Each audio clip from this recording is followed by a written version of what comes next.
We have a couple of significant news stories today. One about off the track, some news there, and then on the track, some news there as well.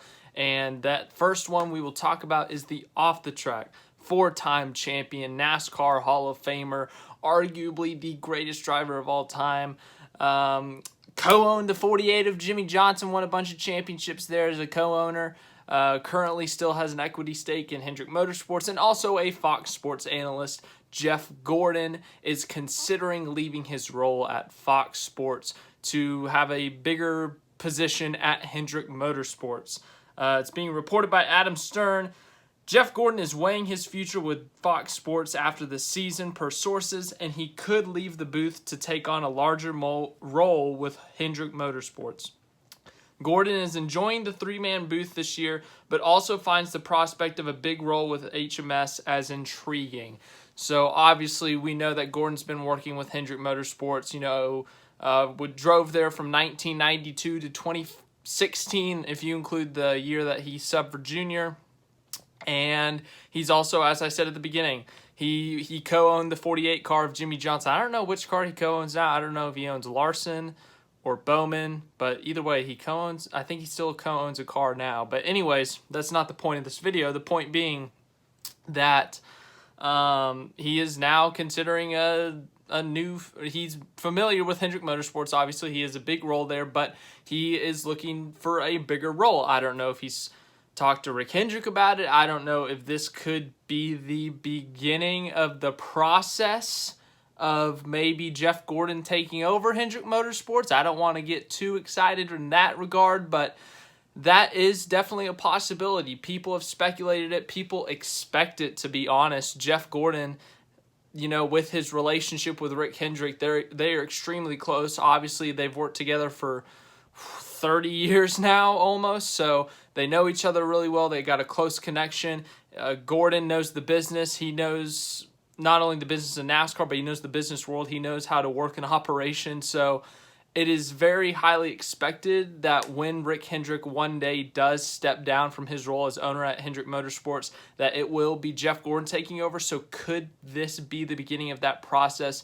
Could maybe Rick Hendrick have given Jeff Gordon a timeline? Maybe I don't think anything's going to happen this year. I think Rick Hendrick's still going to be a team owner with a big role for the next couple of years. But, Rick Hendrick, he's getting up there in age, and, I'm sure he's going to want to retire, take time off, spend more time with his family.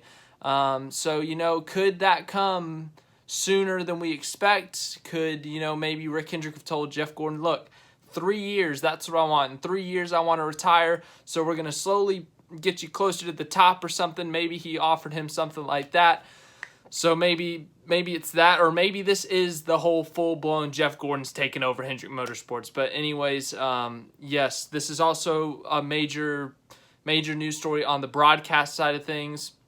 This year was the first year that the booth consisted of Mike Joy, Jeff Gordon, and Clint Boyer.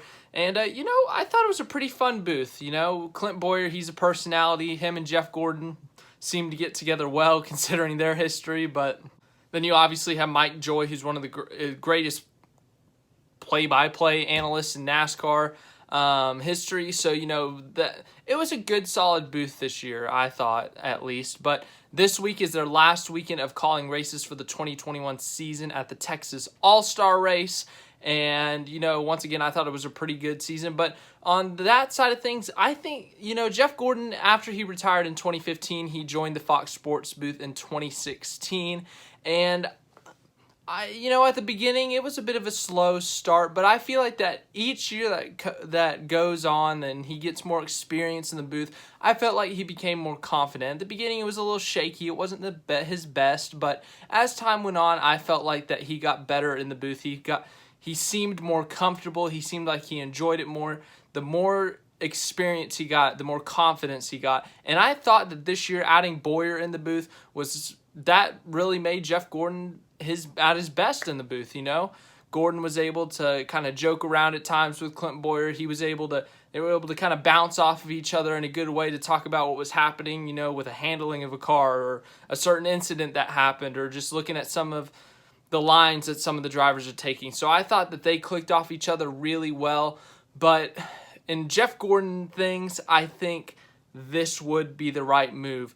Eventually, I think it's going to happen that Jeff Gordon's going to be running Hendrick Motorsports, and I don't think he has a long-term future at Fox Sports. It's not like I don't think they would fire him or anything, but just in terms of taking over Hendrick Motorsports and having the Fox Sports job, that's not going to work out. I don't think he'd be able to do that, so might as well take the step away while you can into the bigger role at Hendrick Motorsports to prepare yourself for potentially taking over the organization, running the organization. But yeah, I really don't think that it's happening now. I don't think that Gordon taking over Hendrick Motorsports 100% is happening now, but I think we are. This basically is telling me that we are getting closer to that moment. We are getting closer to the point that Rick Hendrick is going to look at the organization. The organization is booming right now. If you didn't know, 4 consecutive wins in the Cup Series, coming off of a championship. They have 3 guys in the top 5 of points right now. I mean, 6, 7 wins this year. I don't even know, but you know, the organization as a whole is doing incredible. They're having a great season, and Rick Hendrick, I'm sure he's going to want to go out on top. So, you know, I don't know what his plans are, but, you know, seeing that the organization is in good hands, seeing that it is still at the best it can be, I'm sure that's how Rick Hendrick wants to leave it, and I'm sure that is a time he would be comfortable giving the keys to Hendrick Motorsports to Jeff Gordon. So, yeah, I once again, I don't think it's going to happen now, but maybe a couple years down the road, but maybe Jeff Gordon is starting to get groomed for that position. On to the next thing. The next thing is the Superspeedway package for the NASCAR Cup Series. We have had some tremendous Superspeedway racing the past couple of years in the NASCAR Cup Series with this new package that we started in 2019.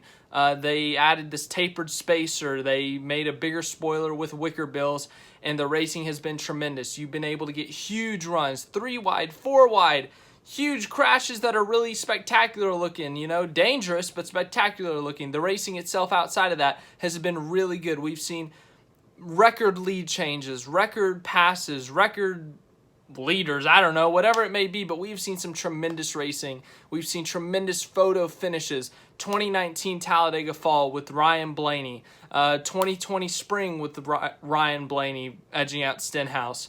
We saw a photo finish at Talladega again in the fall of 2020 with Denny Hamlin and Matt DiBenedetto. We've seen tons of photo finishes happen in this package, with this package, but the problem, like I said earlier, is that it has caused some dangerous crashes. The first real big moment that we had that we realized we had to change something with this package was the 2020 Daytona 500 when Ryan Newman flipped, was hit on the roof of his car, and was injured and had to miss a few races, had to be taken out of his car, taken immediately to a hospital, and that scared every NASCAR fan, every NASCAR driver, everyone in NASCAR. It scared him because it was a freaky crash, and it kind of reminded everyone that we may have really safe race cars for these drivers, but it is still extremely dangerous. NASCAR is still an extremely dangerous sport, and you know, they've continued. They took some of the horsepower out of it to slow the cars down a bit, but we still see these huge runs get built up. We see these huge blocks being thrown. We see huge crashes still. We still see flips. And in the 2021 spring race at Talladega, we saw it again. Joey Logano, all 4 wheels off the ground. His car completely airborne, was this close from being hit by Bubba Wallace in the roof. In fact, Joey Logano said that he could feel the roof hit his head when he landed on the ground on his roof. And that race concerned, he talked to NASCAR, and NASCAR has decided to once again slow the cars down and make some changes to the car. The changes to the car will be, they will slow the cars down by 7 to 10 miles per hour. That is ultimately what's going to happen in terms of the speed. But the specific changes, if you're into that stuff, officials issued the rules bulletin to teams Tuesday afternoon, mandating a smaller tapered spacer for NASCAR's largest ovals, with the opening reduced from 57/64ths to an inch to 53/64ths of an inch. The rules also removed the wicker from the spoiler, and a reinforced roll bar that was previously optional behind the driver compartment and near the rear wheel well is now mandatory. So basically they are slowing the cars down. They're gonna do something with the tapered spacer. They're doing something different with the spoiler now, and they are making this optional roll bar mandatory to kind of keep the driver safe in the car. We all know that Superspeedway is the Superspeedway racing is always the most dangerous type of racing. That's where we see the scary fireball crashes like we saw at Daytona in the Daytona 500. It's where we see flips like we saw this past spring with Joey Logano. These are the most dangerous types of wrecks. It's the most dangerous racing because when you get all these guys in a pack and they're going 200 miles an hour, one guy wrecks up front, it's going to collect at least 10 other guys when you're all this close to each other. So, obviously, when there is a danger like this where you're getting airborne super easily, I think this is a good change. A lot of fans are going to complain. They're going to be like, oh, they're taking away horsepower again. NASCAR's so predictable. They're so dumb for doing this. We only have 2 more races with this package, 2 more races with this car. There's no point of risking drivers' health and safety at this point.